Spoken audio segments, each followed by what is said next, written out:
Ladies and gentlemen, hello and welcome to another LEGO Trainer MOC showcase video. This is another engine in the TLR class of custom locomotives, and this is my American-inspired streamlined passenger engine.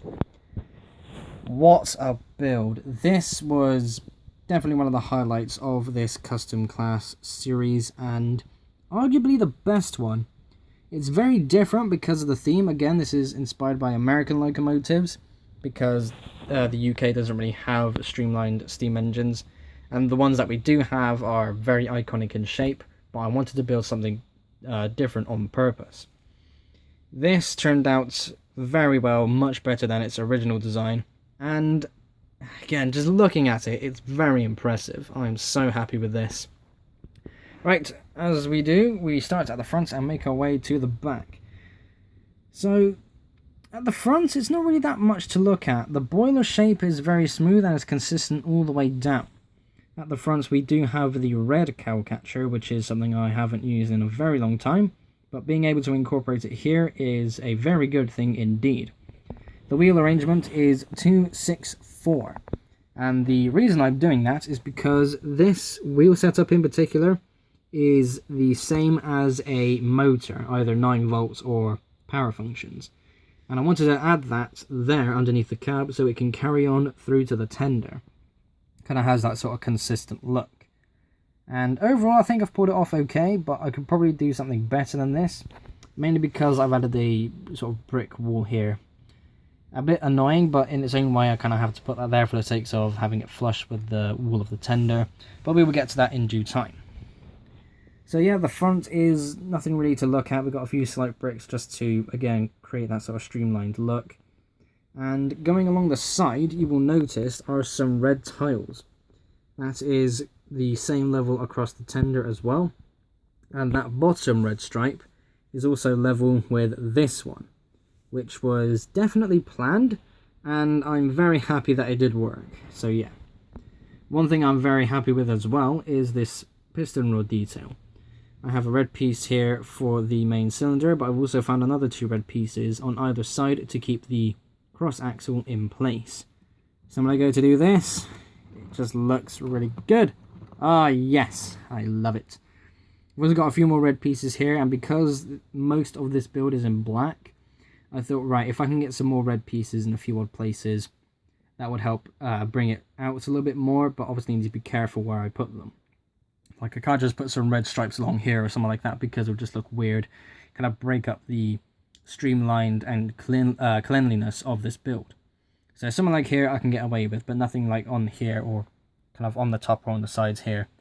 Something like that, though, I can get away with because that is a brick I've had for a long time, and after just pulling that out of my special pieces box, I thought, you know what? It fits wonderfully here. Sadly, that was supposed to go along here, but I thought, well, with how it's all shaped, I can't really change it, and I don't want to change it, so it will do there. The wheels are kind of standard now. Standard size drive wheels. These are LEGO's own red wheels, and they have a 1 stud gap between them to help it make it look longer. I was going to originally, so this is the, let me start that again. This is the original design idea.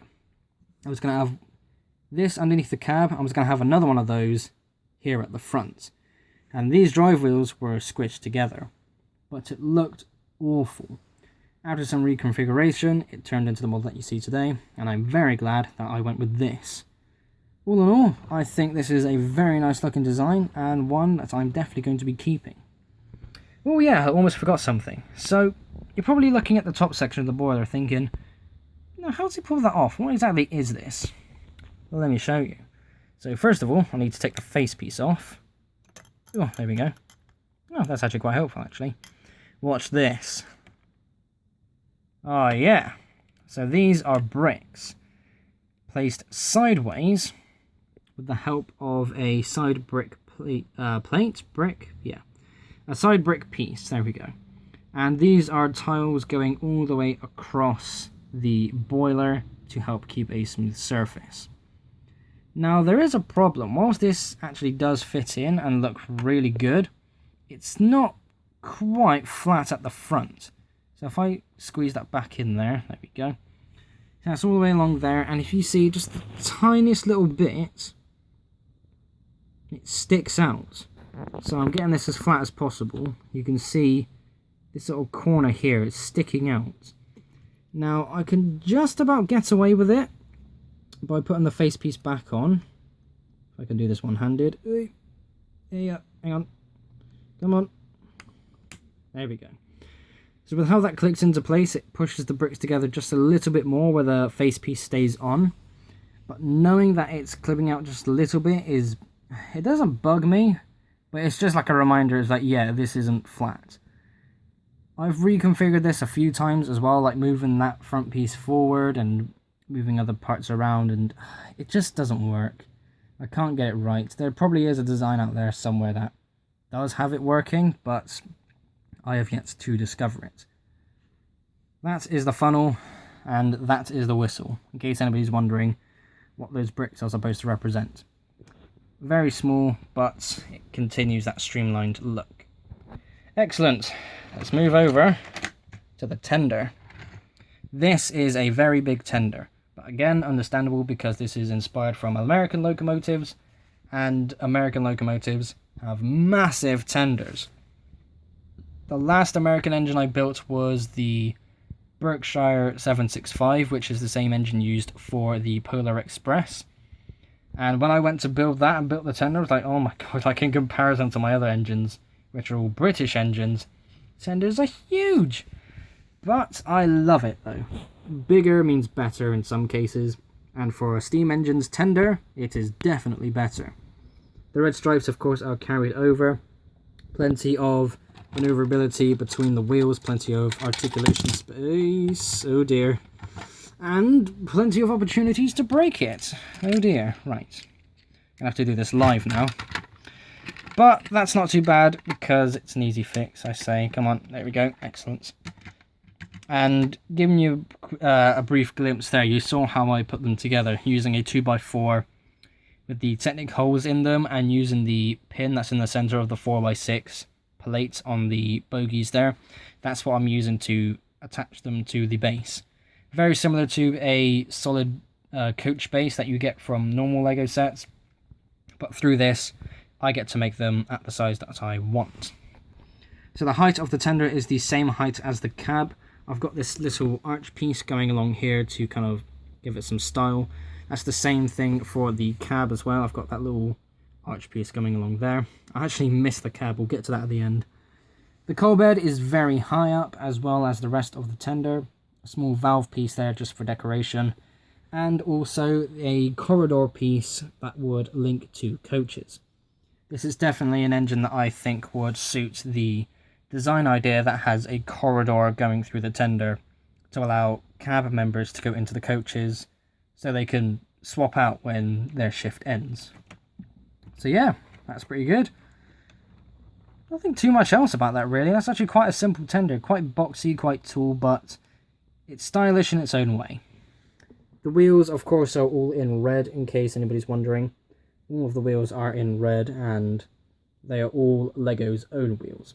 You can get these from Big Ben Bricks if you really want to, but I would recommend Bricklink first because they are official Lego bricks. Right, cab. Can I get this off without breaking it? Yep, that works, good enough. Oh, no one's inside. I thought I had a minifigure in there. But nonetheless, the cab is pretty much the same as any other cab that I build. A standard panel of printed bricks to represent the controls, and even I couldn't see if there was a gap there to represent the firebox. Is there? Oh yeah, there is! Oh, this was a good one. I forgot about this. So what you can see there is a 1x2 transparent yellow brick, and that is to represent fire, basically. But I'm using a brick because I can build on top of it and carry on the design from there. I learned that from Isaac Smith's Mallard model. He used the same idea and basically built on from there, which I think is quite genius. So Isaac, well done. So yeah, there we go. That is my streamlined American-inspired locomotive. I just did something to the camera. What did I do? Oh, I pressed on the button and it took a picture. Oops. If you see that in the video, I do apologise, but you know what? That's actually quite funny. Right, there we go. It's 10 minutes long. I'm not going to do another take when I end it here. Ladies and gentlemen, thank you all ever so much for watching. Be sure to like and subscribe if you haven't already. I will see you all in the next episode. Bye.